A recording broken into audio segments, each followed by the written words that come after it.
എല്ലാവർക്കും പരാതിയാണ്. ഇപ്പോൾ കുട്ടികൾ ഇങ്ങനെ വെറുതെ മൊബൈലുമ്മ കളിക്കുകയാണ്, ഓരോ ബുദ്ധിയൊക്കെ തകരാറാവുകയാണ്, ആകെ പ്രശ്നമാണ്.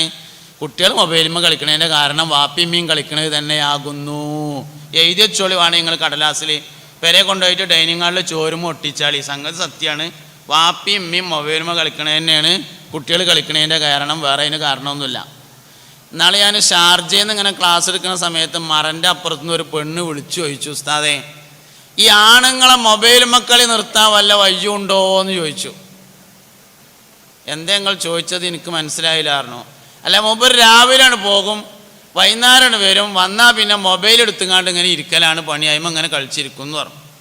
ഞാനൊരു വാക്ക് നിങ്ങളോട് പറയുകയാണ്, 3 സമയം ഒരാൾക്ക് ഉപയോഗപ്പെടുത്താൻ കഴിഞ്ഞാൽ ഓന് നാട്ടിലും വീട്ടിലും കുടുംബത്തിലും സ്വന്തമായിട്ടും ഏറ്റവും നല്ല മനുഷ്യനാവും.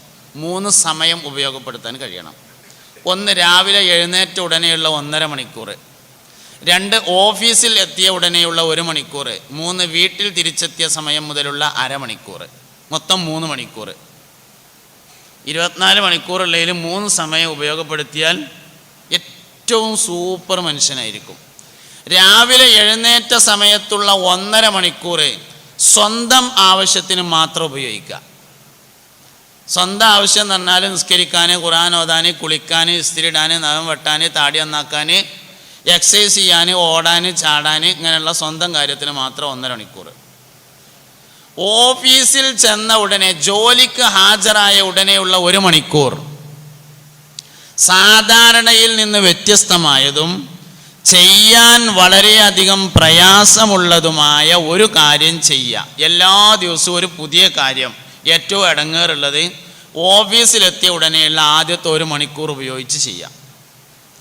3ാമത്തേത് വീട്ടിൽ മടങ്ങിയെത്തിയ ഉടനെയുള്ള 1/2 മണിക്കൂർ ഭാര്യക്കും മക്കൾക്കും വേണ്ടി നീക്കി വെക്കുക. അതുകൊണ്ട് വരുമ്പോൾ തന്നെ ആ മൊബൈലാണ്ട് ഓഫാക്കിയാണ്ട് അവിടെ വെക്കുക, കള്ളിത്തുണി എടുക്കുക, അവിടെ അങ്ങനെ ഇരിക്കുക, പെണ്ണുകളും കുട്ടികളും പറഞ്ഞത് ഇങ്ങനെ കേട്ടുകൊണ്ടിരിക്കുക. 1/2 മണിക്കൂർ. അതിനെന്തെങ്കിലും മറുപടി പറയാണ്ടെങ്കിൽ പറയാം. മറുപടി പറയൽ നിർബന്ധമൊന്നുമില്ല, കേൾക്കാൻ തയ്യാറായാൽ മതി, കേൾക്കാൻ തയ്യാറായാൽ മതി. ഇത് നമ്മൾ രാവിലെയാണ് പോയതാണ്, വൈകുന്നേരം വരെ വീട്ടിൽ ഒരുപാട് സംഭവങ്ങൾ ഉണ്ടായിട്ടുണ്ട്. എളാപ്പാൻ്റെ മകളെ കുട്ടി മരിച്ചു. പെണ്ണുങ്ങളെ സംബന്ധിച്ച്, ഭാര്യനെ സംബന്ധിച്ച് അത് വലിയൊരു സംഭവമാണ്. നമ്മളിങ്ങനെ യാത്ര ചെയ്യുമ്പോൾ ഒരുപാട് മരണവും ആക്സിഡൻറ്റും ഒക്കെ കണ്ടും കേട്ടും പരിചയമുള്ളതുകൊണ്ട് എളാപ്പാൻ്റെ മകളെ കുട്ടി മരിച്ചത് അത്ര വലിയൊരു പ്രശ്നമാവില്ല. പക്ഷെ ഭാര്യയെ സംബന്ധിച്ചും കുട്ടികളെ സംബന്ധിച്ചും അത് വലിയൊരു കാര്യമാണ്. അപ്പോൾ എളാപ്പാൻ്റെ മകളെ കുട്ടി മരിച്ചു എന്ന് പറയുമ്പോൾ തന്നെ എന്നിട്ടോ എന്ന് ചോദിക്കാൻ പറ്റിയാൽ മതി. എന്നാൽ കുടുംബത്തിലെ എല്ലാ പ്രശ്നവും തീർന്നു. അത് ചോദിക്കാൻ തയ്യാറില്ലെങ്കിൽ പിന്നെ തയ്യാറുള്ളവരോട് പറയാൻ തുടങ്ങും. അപ്പോൾ പിന്നെ ആകെ പ്രശ്നമാവും. ഒരുപാട് കാര്യങ്ങൾ നമ്മൾ ഈ വിഷയവുമായി ചിന്തിക്കേണ്ടതുണ്ട്, മനസ്സിലാക്കേണ്ടതുണ്ട്. അപ്പോൾ വാപ്പി ഉമ്മി എന്താണോ ചെയ്യുന്നത് അതിനനുസരിച്ച് തന്നെയാണ് കുട്ടികൾ ചെയ്യണത് എന്ന് സാന്ദർഭികമായി സൂചിപ്പിച്ചു എന്ന് മാത്രം. മൊബൈലിനെ ബേസ് ചെയ്തുകൊണ്ട് ഇന്നൊരുപാട് അസുഖങ്ങളും രോഗങ്ങളുമെല്ലാം വളർന്നു വന്നുകൊണ്ടിരിക്കുന്നു. വാട്സപ്പിലും ഫേസ്ബുക്കിലുമൊക്കെയായി, യൂട്യൂബിലൊക്കെയായി അതുമായി ബന്ധപ്പെട്ട ധാരാളം റിപ്പോർട്ടുകൾ വന്നുകൊണ്ടിരിക്കുന്നു.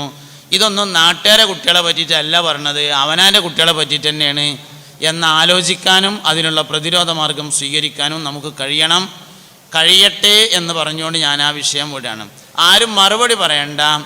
ഈ ഇരിക്കുന്ന ആണുങ്ങളുടെ കൂട്ടത്തിൽ അല്ലെങ്കിൽ താഴെയുള്ള പെണ്ണുങ്ങളുടെ കൂട്ടത്തിൽ മൊബൈലിന് ലോക്കില്ലാത്ത എത്ര പേരുണ്ട് എന്ന് ചോദിച്ചാൽ ആരും കയ്യൊന്തിക്കൊന്നും വേണ്ട. പക്ഷെ മനസ്സിൽ കയ്യൊന്തിച്ചോളി. ഒരു മനുഷ്യൻ്റെ സ്വകാര്യതയും ഒരാളുടെ രഹസ്യവും പരസ്യവും ഒരുപോലെയാണ് എന്നതിൻ്റെ ഏറ്റവും പ്രധാനപ്പെട്ട തെളിവ് ഓൻ്റെ മൊബൈലിന് ലോക്ക് ഉണ്ടായിരിക്കില്ല എന്നതാണ്. ആർക്കും തുറക്കാൻ പറ്റണം. ഇങ്ങനെയാണ് നീക്കിയാൽ തുറക്കാൻ വേണ്ടി പറ്റണം. എത്ര പേർക്കുണ്ട്, എത്ര ആണുങ്ങൾക്കുണ്ട്, എത്ര പെണ്ണുങ്ങൾക്കുണ്ട് എന്നുള്ളത് പ്രധാനപ്പെട്ട ഒരു കാര്യമാണ്. അതില്ലെങ്കിൽ എന്തോ കള്ളത്ര എൻ്റെ അടുത്തുണ്ട്, അല്ലെങ്കിൽ ഈ സാധനം ലോക്ക് ചെയ്ത് വെക്കേണ്ട ഒരു കാര്യമില്ലല്ലോ. കള്ളം കട്ടുകൊണ്ടോണ് ലോക്ക് ചെയ്താലും കൊണ്ടുപോകും, ഇല്ലെങ്കിലും കൊണ്ടുപോകും. ആ ലോക്കല്ലല്ലോ ഇത്. ഞാൻ കുറച്ച് മുമ്പ് യൂട്യൂബിൽ എന്തേ സെർച്ച് ചെയ്തത് എന്ന് മറ്റാരും അറിയരുത് എന്നാണ് ലോക്കിൻ്റെ അർത്ഥം, വേറൊന്നുമല്ല.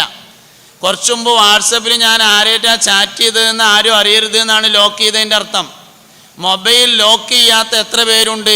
അവർ ഈ സമുദായത്തിൽ ഈ ഇരിക്കണയിൽ അവാർഡ് നൽകി ആദരിക്കേണ്ട ആളുകളാണ് എന്നൊരു അഭിപ്രായമുണ്ട് എനിക്ക്. മാലിന്യ സംഗമത്തിൽ അവാർഡ് ദാനം ഉണ്ടോ? നിങ്ങളതുണ്ട്? ആയിക്കോട്ടെ, സന്തോഷം. മഹല്ല് സംഗമത്തിൽ അവാർഡ് ദാനം ഉണ്ടോ? ഇൻഷാ അല്ലാഹ് വരും വർഷങ്ങളിൽ നമ്മൾക്ക് ആലോചിക്കണം അവാർഡ് ദാനം. അവാർഡ് ദാനം എന്ന് പറയുമ്പോൾ പിന്നെ ഈ കൊല്ലത്തിലൊരിക്കൽ ഇതേമാതിരി ഒരു മഹല്ല് സംഗമം നടക്കണത് നല്ലതാട്ടോ. ഞാൻ എൻ്റെ അഭിപ്രായം അങ്ങനെ പറഞ്ഞതോളൂ. എൻ്റെ എല്ലാ അഭിപ്രായങ്ങളും സ്വീകരിക്കൊന്നും വേണ്ട. പ്രാദേശികമായ ഗുണകരമാണ് എന്ന് തോന്നുന്നുണ്ടെങ്കിൽ മാത്രം സ്വീകരിച്ചാൽ മതി. കൊല്ലത്തിലൊരിക്കലൊരു മഹല്ല് സംഗമം നടക്കൽ നല്ലതാണെന്ന് എനിക്ക് അഭിപ്രായമുണ്ട്.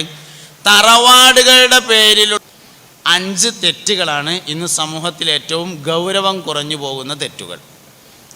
1 വ്യഭിചാരം. ഒന്നാമത്തത് വ്യഭിചാരമാണ്.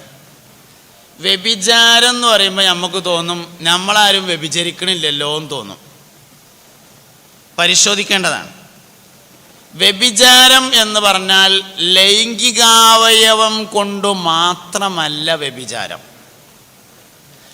അൽ ഐനാനി സിനാഹുമാ അന്നളറു ഹബീബുനാ റസൂലുള്ളാഹി. കണ്ണിൻ്റെ വ്യഭിചാരം നോട്ടമാണ് എന്ന് നബി സല്ലല്ലാഹു അലൈഹി വസല്ലമ പറഞ്ഞിരിക്കുന്നു. കണ്ണിൻ്റെ വ്യഭിചാരം നോട്ടാണ്. പെണ്ണുങ്ങളെ നോക്കുക, ആണുങ്ങളെ നോക്കുക, ഇത് രണ്ടും വ്യഭിചാരം തന്നെയാണ്. കയ്യിൻ്റെ വ്യഭിചാരം സ്പർശനമാകുന്നു, കാലിൻ്റെ വ്യഭിചാരം നടത്തമാകുന്നു, നാവിൻ്റെ വ്യഭിചാരം സംസാരമാകുന്നു. ഈ ശരീഅത്തിൽ ഇരട്ടി ശിക്ഷ നൽകുമെന്ന് ഖുർആൻ പറഞ്ഞ തെറ്റാണ് വ്യഭിചാരം.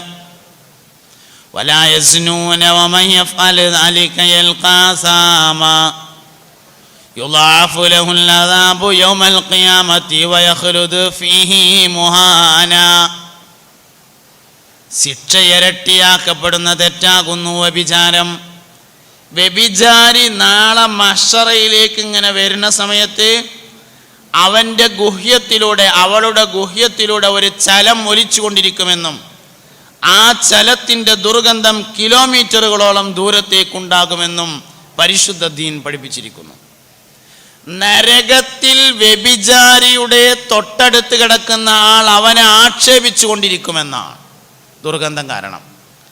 അത്രയും നിന്ദ്യനായി നീചനായി അനുഭവിക്കേണ്ട ഒരു തെറ്റാകുന്നു വ്യഭിചാരം. എന്നാൽ വ്യഭിചാരത്തിൻ്റെ ഗൗരവം ഇന്ന് കുറഞ്ഞുകൊണ്ടിരിക്കുകയാണ്.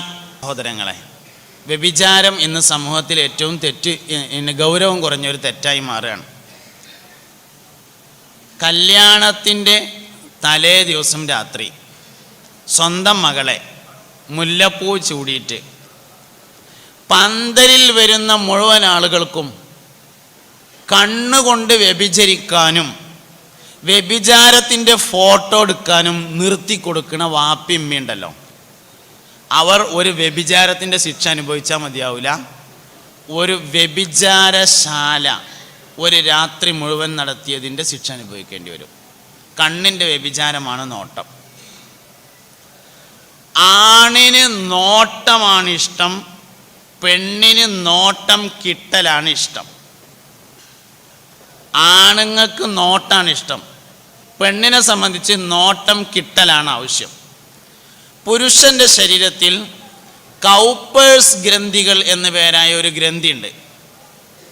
ആ ഗ്രന്ഥി പുറത്തേക്ക് വിടുന്ന ഒരു സ്രവമാണ് ആണിന് പെണ്ണിനെ നോക്കാൻ തോന്നുന്നതിൻ്റെ കാരണം. ഒരാൾ ആണാണോ ഓന് പെണ്ണുങ്ങളെ കണ്ടാൽ നോക്കാൻ തോന്നും. അതുകൊണ്ടാണ് നോക്കാത്തവർക്ക് കൂലിയുണ്ട് എന്ന് പറഞ്ഞത്. പെണ്ണിനോട് മറഞ്ഞിരിക്കാനും പറഞ്ഞത്. ആണിന് നോക്കലാണ് ആവശ്യം, പെണ്ണിന് നോട്ടം കിട്ടലാണ് ആവശ്യം. നോട്ടം കിട്ടുന്നില്ല എന്ന് തോന്നിയാൽ പർദ്ദയാണെങ്കിലും അത് ഷെയ്പ്പാക്കും. മുന്നിന്ന് നോട്ടം കിട്ടിയില്ലെങ്കിൽ ബാക്കിന്നെങ്കിലും കിട്ടണം, എന്നാലേ അവർക്കൊരു സമാധാനം ഉണ്ടാവുള്ളൂ. ആണിന് നോട്ടമാണ് ആവശ്യം, പെണ്ണിന് നോട്ടം കിട്ടലാണ് ആവശ്യം. രണ്ടും വ്യഭിചാരമാണ്. അൽ ഐനാനി സിനാഹുമാ അന്നദറു. കണ്ണിൻ്റെ വ്യഭിചാരം നോട്ടമാണ് എന്ന് മുഹമ്മദ് നബി സ്വല്ലല്ലാഹു അലൈഹി വസല്ലം പറഞ്ഞിരിക്കുന്നു.